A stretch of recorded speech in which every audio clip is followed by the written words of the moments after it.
Hello, everybody. I'm Travis. Hello, everybody. I'm Brandon. And welcome to the return of Interdimensional RSS, the unofficial Rick and Morty podcast. We're back, baby. We're back. And Strongbad's here. Hey, Strongbad, how's it going? It's pretty good. I wonder if I could get those guys. They got it. They gotta love Rick and Morty, right? Like, who doesn't? They have to. Come on, the Chapman brothers, right? They're obligated. Anyway, welcome to Interdimensional RSS. We are back after what felt like way too long. Thank you so much to everyone who has continued to listen to the show, has binge listened to the podcast. For the new listeners, we are very happy to have you. Welcome to what is sort of a bridge episode between the end of season 3 and our recap of that, and getting you guys spun up for what we've been doing over the hiatus and what we plan to do in the next few weeks. But if you want to get in touch with the show, there are definitely a few ways you can do that. Hit us up on Twitter at Rick and Morty Pod, on our subreddit rickandmortypodcast.reddit.com, over on facebook.com/Rick and Morty Podcast, or send us an email, rickandmortypodcast@gmail.com. Thank you so much to the folks that have bought t-shirts on our TeePublic site at apatheticenthusiasms.com/shop. People have bought shirts from us? Someone did. I don't know. The holidays are here. It's a gift-giving time. I kept getting emails that the shirt was on sale. I should have sent those out via Twitter. But, you know, what are you gonna do? We were on hiatus. Like, we were doing other things. And again, a big thank you to everyone on our Patreon, patreon.com/Rick and Morty Pod. The people that have continued to support the podcast, even over the hiatus. We appreciate having you, and look forward to more things to come. All right, I could still do it. I can still do all of the housekeeping stuff. We made it work. So it's fun, fantastic. We're so glad to be back, and we talked about podcasting, coming back to podcasting. Well, I guess this is in the next segment, but do you just want to get into the next segment, Brandon? I know we're shaking off the rust. There's nothing that we have that before semi-pertinent. There's nothing before semi-pertinent news. Well, then let's just get into that semi-pertinent news. Okay, let's get into semi-pertinent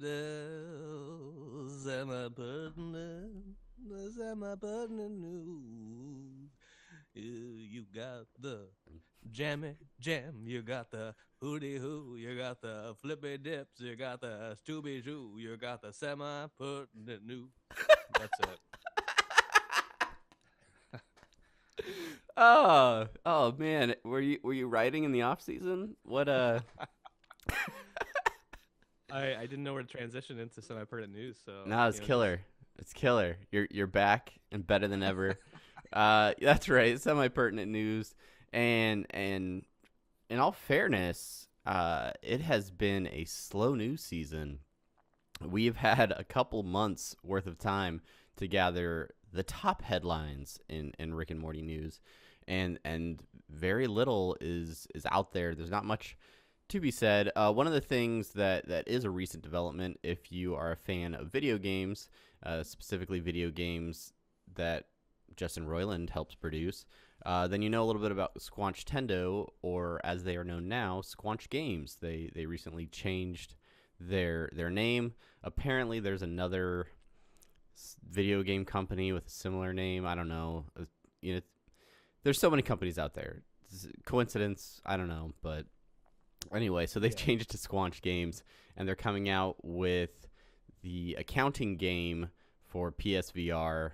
I think pretty soon. Like I don't know. I didn't look up the date, but it's coming out. It's definitely coming out with more content.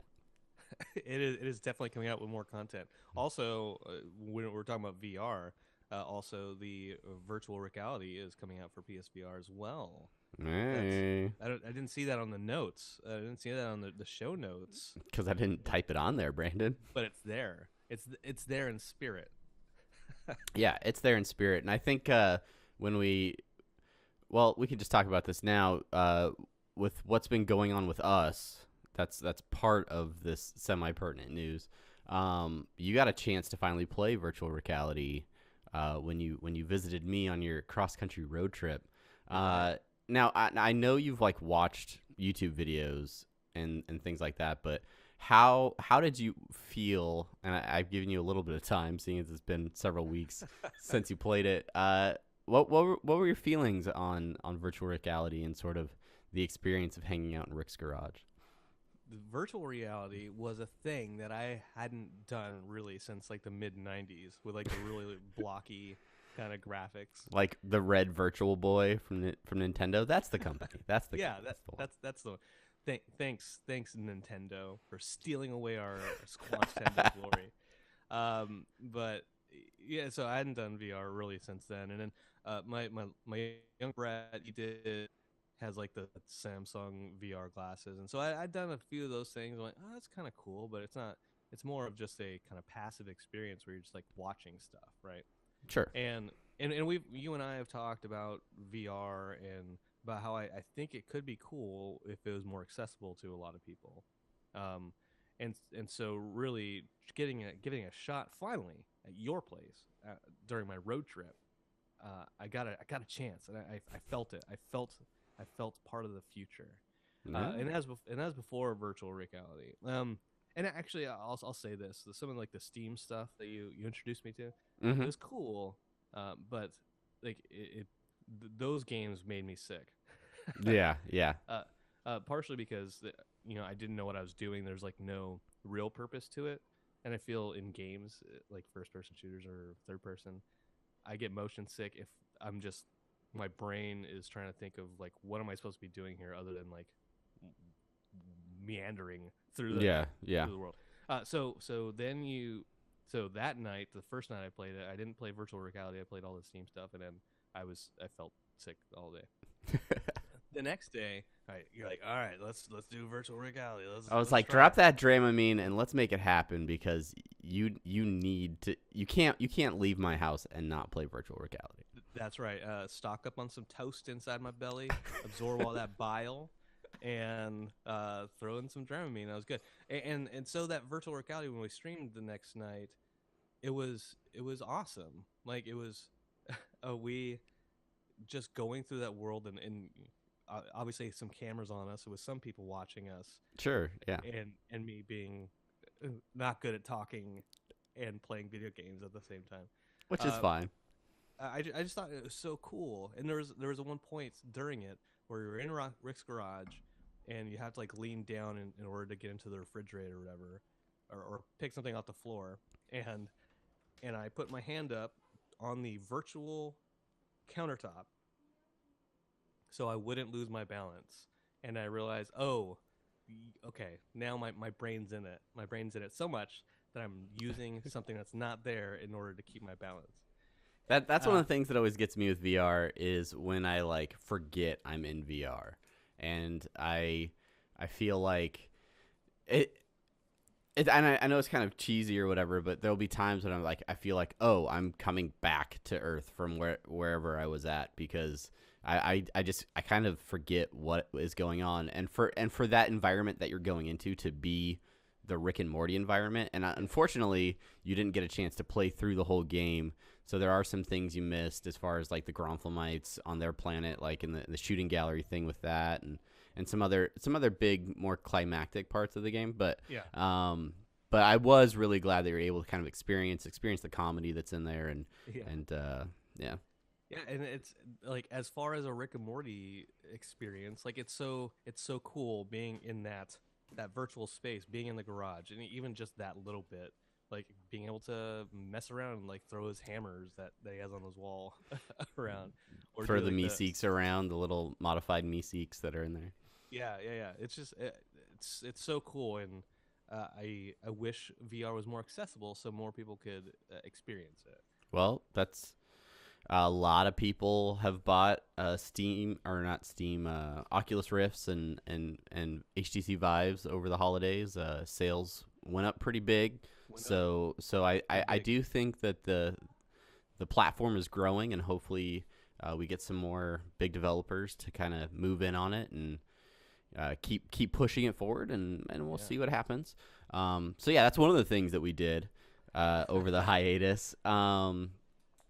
And then you moved.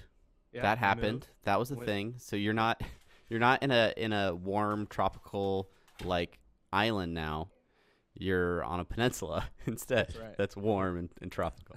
That's right. I went from Hawaii to all the way to Florida, across that country, that large, beautiful, glorious country of ours. You say peninsula. Let me just say that the time I spent in Korea, there were times where I forgot that it wasn't an island, Yeah. also a peninsula, right? Anyway, so now I'm in Florida, and it took a while. It took like whatever, however many days to drive across.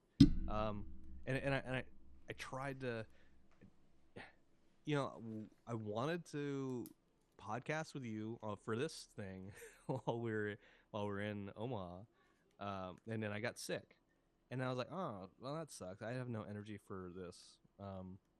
And then we talked about recording this week, and then I started getting sick again.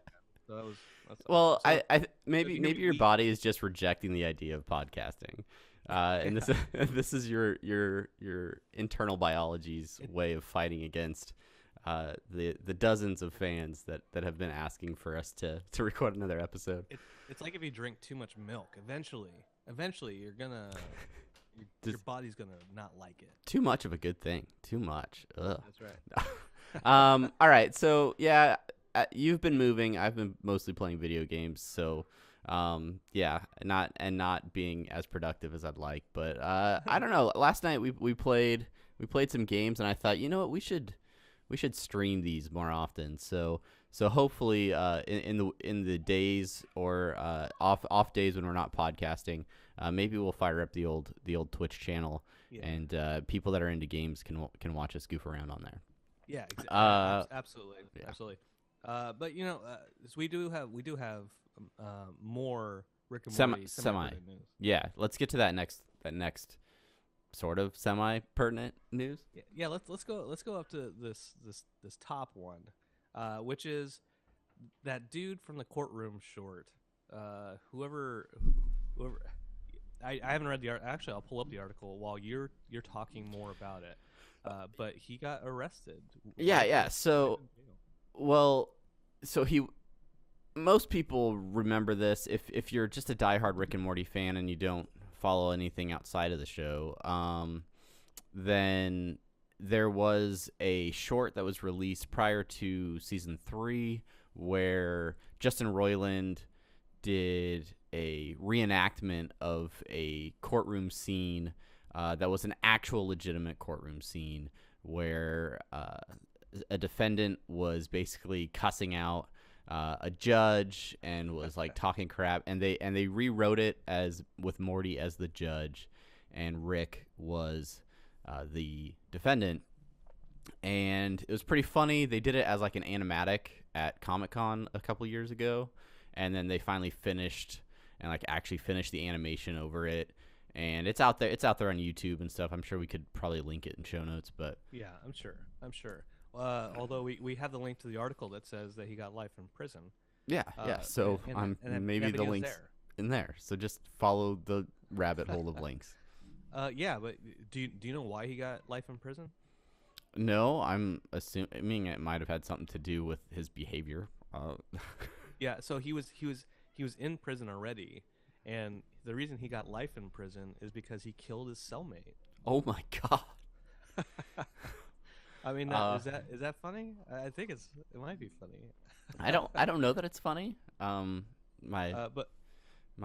thoughts go out to the cellmate's family. Although maybe he was a murderer too. I don't. Yeah, I mean, I can't.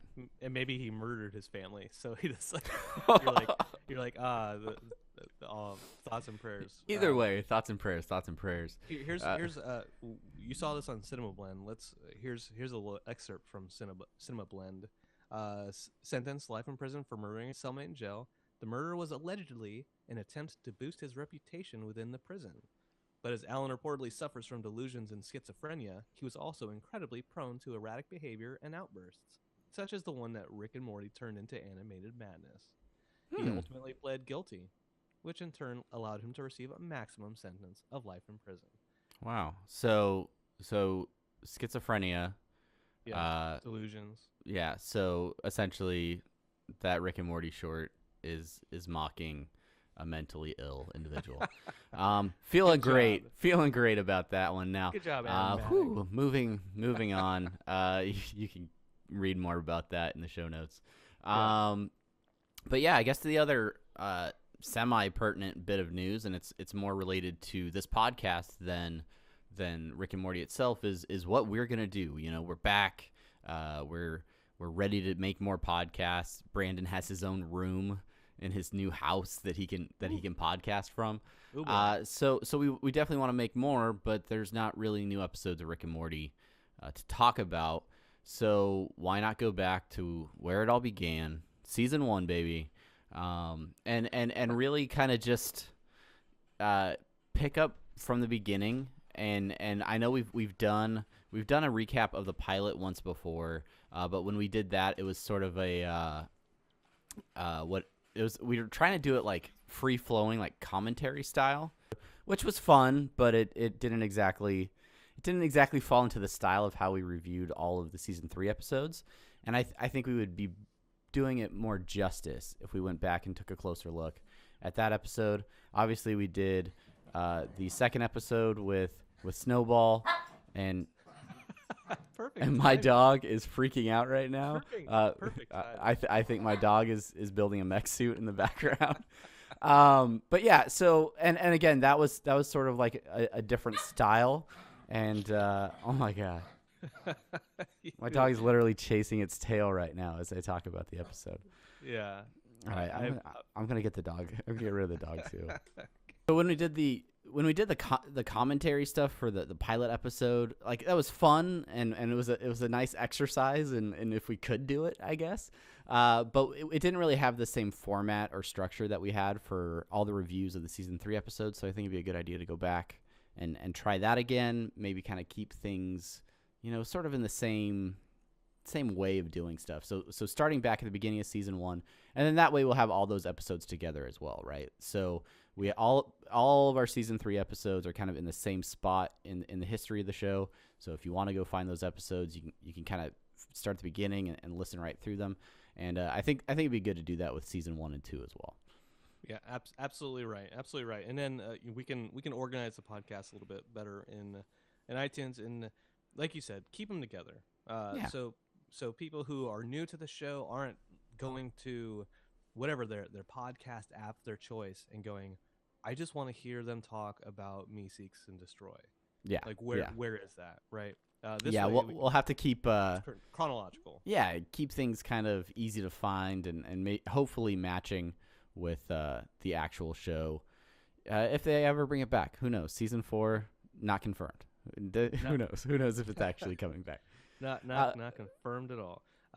Yeah, and then maybe someday we'll be able to catch up to the Squanch, who they're also starting their rewatches. Yeah, I noticed that too. So, if as we're going through this, if you guys want to rewatch season 1 with us, we'll be reviewing each episode as we go, and if maybe it'll fill that space in your heart where Rick and Morty is missing that gaping hole, and then we can talk about those episodes and reminisce on the good times and the bad, and it'll be fun. It'll be fun. It'll be all fun. right, and hopefully get some guests in here. Oh yeah, they can help us talk. That'd be great. As well. That'd be great, and hopefully they've not been banned from talking about the show anymore by Big Adult Swim. And if they have, it's just a job. Like really, like what's gonna happen? Come on. Take the Ridley approach to these things. with all these sexual assaults, being throughout the world of entertainment, surely there's some jobs opening up. Surely there are. Don't call me Shirley. All right, Brandon. I think that's enough news. No, we're not done. We're not done. There's nothing else in the thing. We talk about the main thing. We talk about the main thing and talk about semi-pertinent news. But I mean, really, there's not really a main thing in this other than it's like. Yeah, but I want to hear you sing again. It's an extended news bit. Well, I'm going to. I'm going to just out of spite, but not out of spite. Like out of responsibility, out of duty. Yeah. No, there's one more thing. We talked about it in Messenger, and you're like, yeah, we'll save it for AE, but it was a joke, which is Whiting Wongs. We were listening to Whiting Wongs. Yeah, I literally just typed that into the second part of the main thing. Oh, okay. Well, then we'll save it for the main thing. Then it's time for the main thing. Okay. Okay. Main thing, main thing. MAIN, main thing. MAIN, main thing. To do. Main thing, main thing. Those individuals that throw however much money it costs to get video episodes over on Patreon, good on you. You get the full arm waggle from Brandon as he does his music bits. I'm trying to do a Pennywise from the new It movie dance. Yeah, obviously. That's like this. Anyways, whatever. Yeah. Okay. Let's start with let's start with the podcast then. Let's talk about if you are a podcast listener, which I assume you are, then maybe there is a slight chance that you listen also to Harmontown or Dan Harmon's new podcast that he has been working on, Whiting Wongs, with Jessica Gao. Jessica Gao, who is a writer on Rick and Morty, wrote the Pickle Rick episode. And I've gotten a chance to listen to a little bit of this show, and you have a significant commute, Brandon, between your house and your job. So you are coming into the fold of the podcast listener community, and this is one of the first ones you checked out, right? Absolutely, yes. My commute is long. And I'm okay with it because it gives me a chance to depressurize after work. Yeah. But yeah, so Whiting Wongs was one of the first ones that I downloaded because I just wanted to see how it was. And so the show is basically, it's a play on righting wrongs, which is a play on righting wrongs. So like right, WRIT. Right. But then it's a play on right, like RIGHT. Anyways, whatever. Yeah. And it's them looking. It's Dan Harmon, Jessica Gao looking at writing through the lens of kind of it's race. Really, it's about race, and it's about race in television writing specifically. One of the things that Dan Harmon says very early in the series is that they're going to talk about all the things that you don't like when other podcasts talk about it, specifically race and racial issues and things like that. But it sort of came about from Jessica Gao's situation of her experiences in writing rooms and being typically the only Asian person in a writing room, and how she approaches that situation and how she does certain things to kind of promote like opportunities for Asian actors and things like that, and at the same time how the environment in a writing room can kind of, if you're that one person of a particular race, like you're sort of like the barometer at times for like, is this joke okay? Is it not? Like, and it builds these weird kind of like interpersonal situations where you're already dealing with a rank system in a writing room between like staff writers versus head writers and things like that. But then when you throw race and gender situations into the mix, it really complicates things even further. So it's a really interesting podcast to kind of hear how those situations happen and some of the process inside the writing room, especially in the first couple episodes. They're really Rick and Morty specific as far as their experience of writing on Rick and Morty. Right, and those, you're absolutely right. Those first couple episodes, I'm not in the third episode yet. I just got through the first and the second one, but they're really Rick and Morty specific because they're kind of giving the background of where this show came from, where the idea of the podcast came from, and then Jessica talks about certain examples within Rick and Morty, specifically in the Pickle Rick episode with Dr. Wong, who then ends up being a white doctor, right? And right. Well, they talk about Susan Sarandon reaching out to the show and saying, hey, I really want to be on the show. I'd love to do a character. And it all there was like a short turn on it, and they didn't have a lot of like roles that they could fill with her. And timing wise, it made sense just to have her come in and play the Dr. Wong character. Right. And Jessica had written that specifically to get an Asian actor or Asian voice actor into there to get some representation, right? Because their whole purpose, is to get representation. Absolutely, because right. When we talk about whitewashing and stuff like that. But we don't need to get too much into that No. because that's not our focus. But, yeah, and as Dan Harmon puts it, I'm pretty much one of those default people, unfortunately, on television where,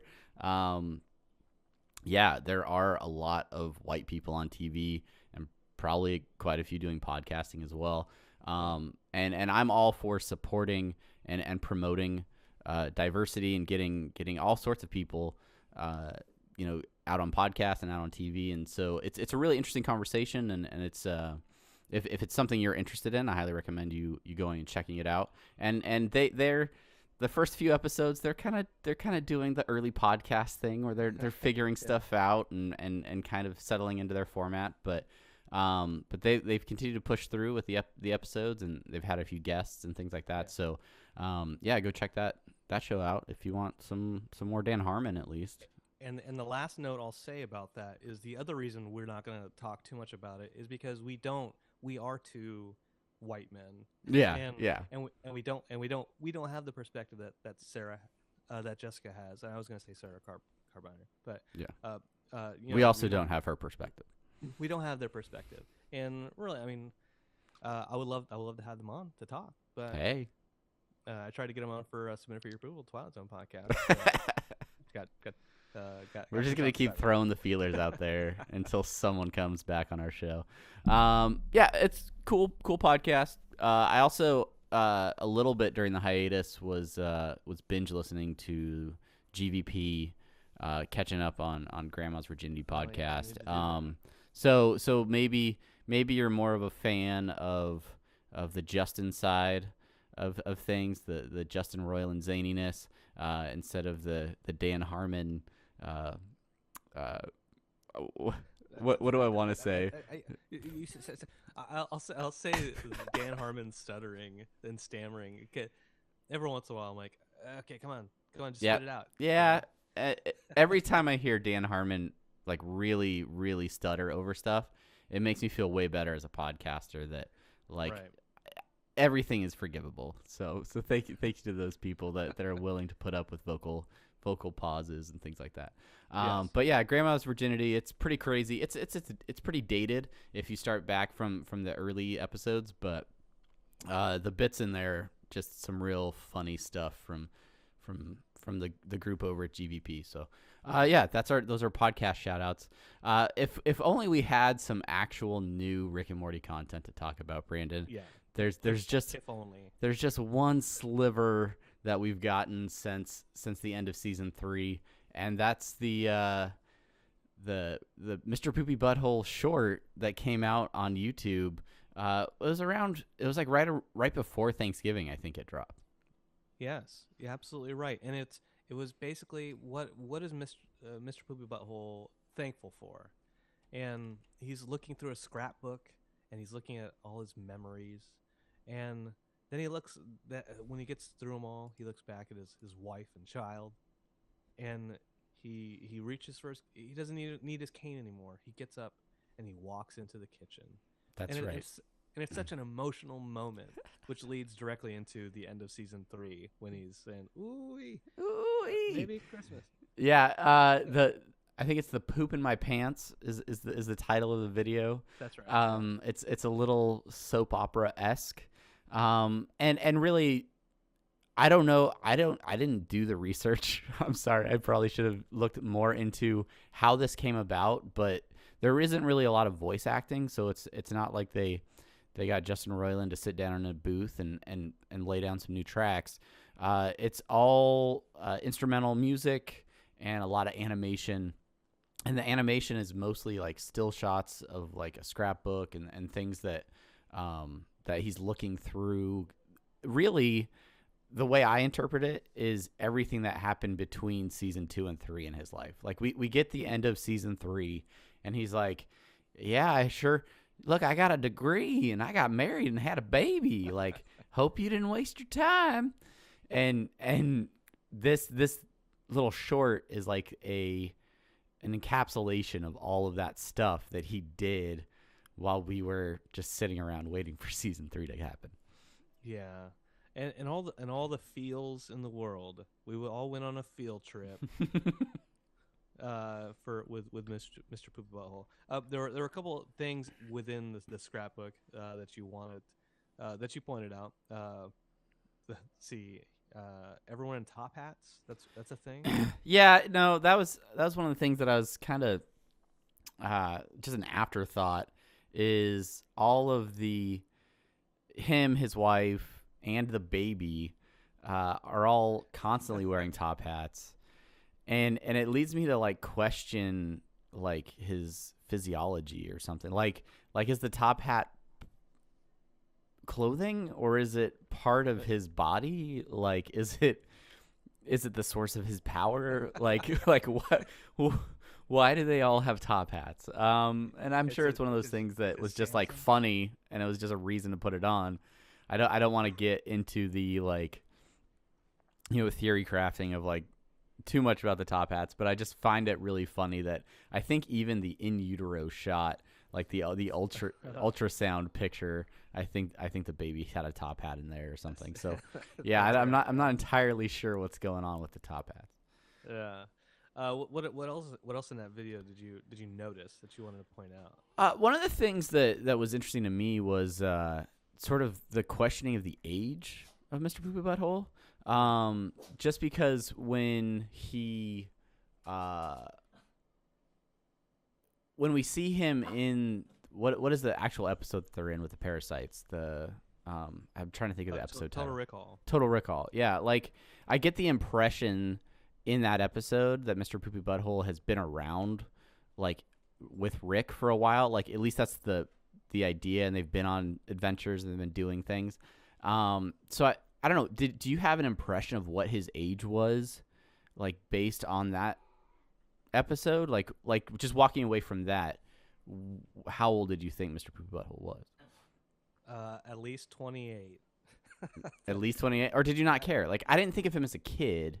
I thought of him as like an adult, I guess. Well, and I kind of figured he was a normally age, like if Jerry and Beth are kind of this like 35, 34, 35, yeah. maybe. Maybe Mr. Poopy Butthole is a little bit older than them. Yeah, that's kind of where I was at. Like I put Mr. Poopy Butthole. How many times can you say that without like kind of laughing to yourself? But Yeah. I put him in that age range of like Beth and Jerry, or something like that. So then when this short started, and he was in high school, I was kind of confused about it. Right. I agree with that. Also, the death knell of whichever kid of yours is in the background. All right, let's just go full transparency with the podcast. My wife is out of town right now, and we had planned to record this episode. So my kids are killing themselves or each other in the next room. No, it's all fun. They're playing over there, but yeah, the dog's running in and out. But we're back. It's happening, and hopefully my wife will be back and soon, and then we can have some more minimized background noise in these podcasts. But. Yeah. Anyway, for Unity out there, let us know what you thought of that short. You think it's a good enough filler for the off season? I don't think it's a good enough filler, but no, I definitely. I mean, what I would like to see is I was asking Unity, Travis. I didn't ask if I wanted to ask you, Travis. I would have said, "Hey, Travis, do you think this is good enough filler?" But no, I specifically said okay, Unity. Let us know what you think. I'm sorry. God, I'm sorry. Man. Here's what I think. I think I'd like to see several of these as filler throughout Little the gap. vignettes. Little tidbits, little bits that we could get throughout. Just to stepping stones that Yeah. we can jump from one to another until we get some actual season 4 One fun. to the other. One Yes. to the other. Yeah. I Unity. Again, you tell me what you think. Yeah. You know, Only we tell get, Brandon though. I don't care. I don't care what you. No. I do. I want to know Save the heat. what they thought of this short as well, and if it's good enough. Brandon mostly wants to know if it's good enough. I just want to know if it's good enough for the off season. All right. Yeah, I do have another thing. This is a main thing. I went to Target yesterday. Hey, Okay. Target. And Holiday shopping. And I went into the back. And these are always in the back against the back wall because they don't want them in the regular toys. But I went ahead and I bought yesterday the Rick and Morty You Can Run But You Can't Hide figurine from Hey. McFarlane Toys. I wanted Anthony Johnson, but they didn't have it. Didn't have it? This is a good one. I'll have to check my local Target, Brandon. They had a discreet assassin, but I got the discreet assassin. He's right here. I'm gonna throw this out there. He's right there. You know, I like Chrombopulous Michael, but I'm not running out to get that figurine. Yeah, that's fair. I really wanted something that looked like a Gronflemite. Yeah. So makes sense. That was part of the driving purpose behind him. While we're talking about McFarlane Toys and the McFarlane construction sets, I have built the Rick's Garage, and I built the other side of Rick's Garage, the part that comes with a Meeseeks and Jerry, and it has the shelf with all the cool stuff. And typically it has the box of time travel stuff that we have many times talked about literally being shelved on the show. And unfortunately, when we built that set, my time travel stuff was missing. It was gone, Brandon. No time travel to be seen. And was it one of those things where like it was at your front door and then somebody stole it, like people are doing with Amazon packages nowadays? No. Was it one of those things? Thankfully, it was not the case. It wasn't in there, and so I did go so far as to write an email to the company. I checked the part listing on the back of the instructions and sent them the specific part number and said, hey, I bought this and there's no time travel stuff. I want my time travel stuff. And it took a couple of weeks to get it all sorted out, but they sent the one piece that I needed direct to me. So big shout out to the customer support folks at McFarlane Toys for hooking me up and getting me my time travel stuff, so I could complete that build. These are fun. They're cool little display pieces once you have them built. Fun fact: I think every set comes with a plumbus. So now I have got like 3 or 4 tiny plumbuses around that are just chilling. I still have the one that you handed me. Good. I'm not sure if I was supposed to keep that or not. No, yeah. What am I going to do? Everybody has one. I just figured, Thank you. Actually, thanks for bringing that up because yesterday I tweeted out a video that somebody made, and I would like to get more information about this person. It's a video for the Plumbus X, the sleek, new, intuitive design. I watched that video last night. It's a bit of an Apple parody.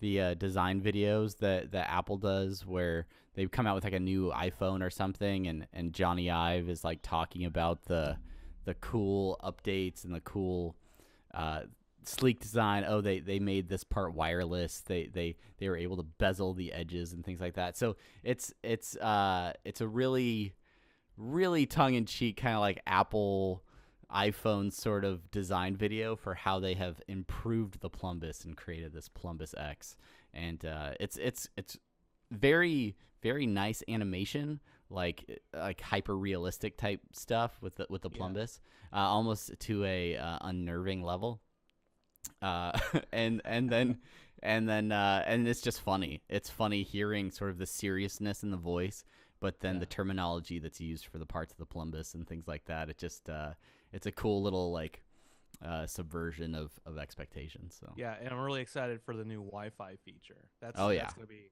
amazing. Yeah, can't wait. Will everyone have one? I don't know if everyone will have this one. I don't know. Everyone will have a Plumbus, but will everyone have the Plumbus X? It's like when it's a status symbol. it's like we have the Echo, but then there's Echo Dot. Like, are people gonna make that change? I don't know. Do they need more? Who knows? Who knows?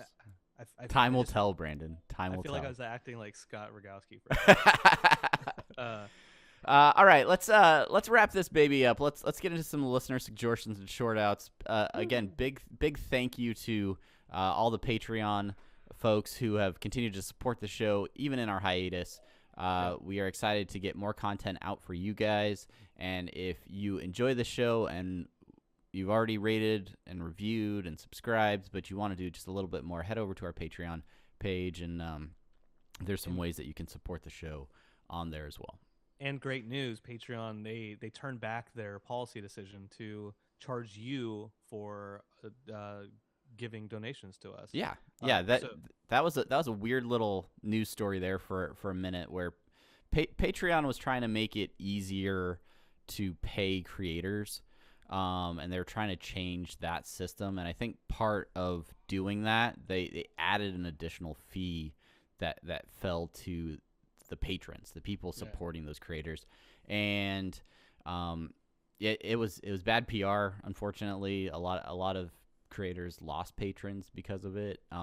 And mostly it boils down to those low, like $1, $2 tiers for a lot of sites, where a $1 donation ends up being about $2 just because of the extra fees and things like that. But they decided they're not going to do that. They're changing course.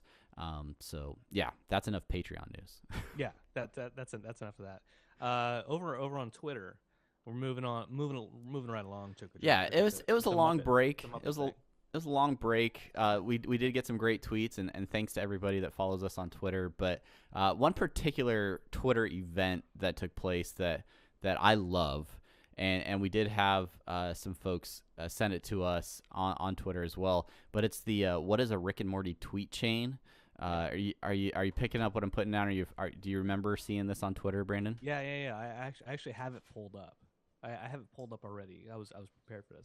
But anyways, this what is a Rick and Morty tweet chain? It started off with oh shoot, I had it. But like, isn't Rick and Morty a thing you get when you die in your body? Yeah, it was like, what is a Rick and Morty? Isn't that thing where your like body gets all stiff when you die or something? And so the tweet chain started, and what this is called, Travis, is a malapropism.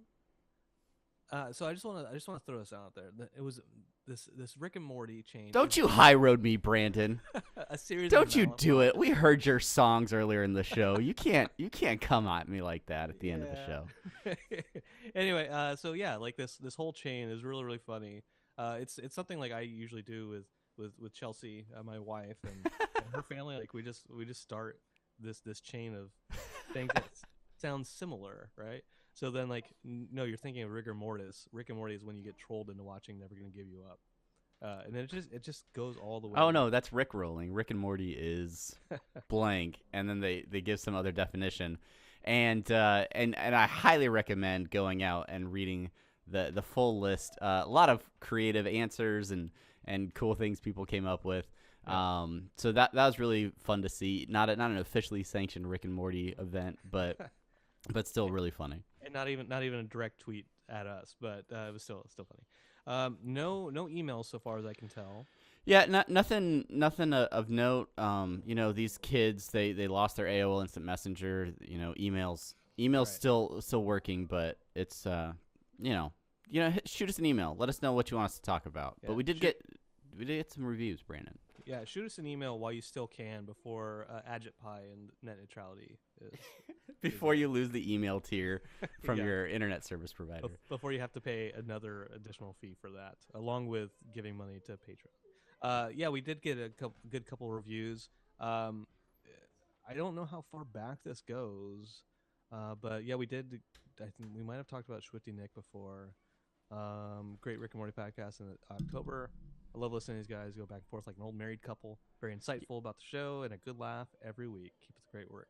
We are like an old married couple. In a lot of ways. Not in a lot of ways we're not. We're just going to get that out there too. But in the ways that count, we are definitely not. Sure. An old married couple. Yep. I don't want to see your wrinkly old bag of Plumbus. balls. I just don't need that. Yeah, no, You know, we're fine without it. Lego Lover 1076 says they love the podcast, listen to it while having breakfast and walking to class in the morning. One question: where did you get your intro outro song? I like it. Well, I don't know if I've ever told this story before. It was the summer of 2000, and it wasn't a summer. It was when we started this podcast, and actually, so I have GarageBand on my phone, and Travis has a dog in his lap now. I have GarageBand on my iPhone, and so I just I use some loops, some loop-de loops, and Loopity loops. I took the song from GarageBand, and then that's our theme song. And There then it is. I added some other stuff to it, changed maybe the tempo a little bit. The magic is gone. I think it's called electro funk is what. All right. Is what the series is called. Anyway, so there you go. That's it. And It's just Brandon being creative in his garage with GarageBand. and don't even give me that much credit because I think a majority of that loop is pretty standard. And I'm surprised, honestly, that no one's been like Called you out on it. If been you like, open up GarageBand, it's right there. But hey, there you go. Finally, we have comeback from DJ Royne, who said that they discovered the pod. Like Dijon. Dijon? I feel like it is, but there's an R in there. It's Dijon. Yeah, maybe it's got like some Worcestershire in it. Yeah, I don't know. I don't know how sauces are made. I mean, that's a W, but whatever. But they said that they discovered the podcast while you guys were on your interdimensional break. I binged the entire season, and I'm almost done with my second round. Come back! Also, the funniest moment by far was when Travis interrupted the main thing to tell Brandon he played and beat the VR Rick and Morty game. I'm so glad that the funniest part of the entire podcast is me interrupting you. I'll be sure to do that more often. I know Brandon loves it. God, if there's one, we all have these things that we're really, really strong at, and I will say that Travis interrupting. No, Brandon, I'm gonna let you finish, but I just want to say there are kids literally creeping into the room right now. Dogs are chasing their tails. So thank you to everybody. Thank you to everybody that writes and reviews the show. But chaos is ensuing in my home, and I need to go set it straight. So I think that's it for this episode. Yes. The next one we come back, we're gonna re-hit the pilot. We're gonna get right into season 1 episodes. So do yourself a favor, go watch season 1, episode 1 of Rick and Morty, so you are ready when we come back reviewing that episode. Yes, sir. Yes, sir. And Unity, head out there, hit us up, Rick and Morty Pod, on Twitter. I'm over at Steve the Heeb. You can talk to me there. At Jugglemino is Travo. That's right. Even if it's not Rick and Morty related, just hit us up. And I like social media. Let's chat it up. Yeah. All right, guys. My world is falling apart. Get out of here, Travis. Go take care of your family, and welcome back, Sheena, tonight. Can't wait. Until next week, guys. I'm Travis. I'm Brandon. Thanks for listening. Bye-bye. Bye.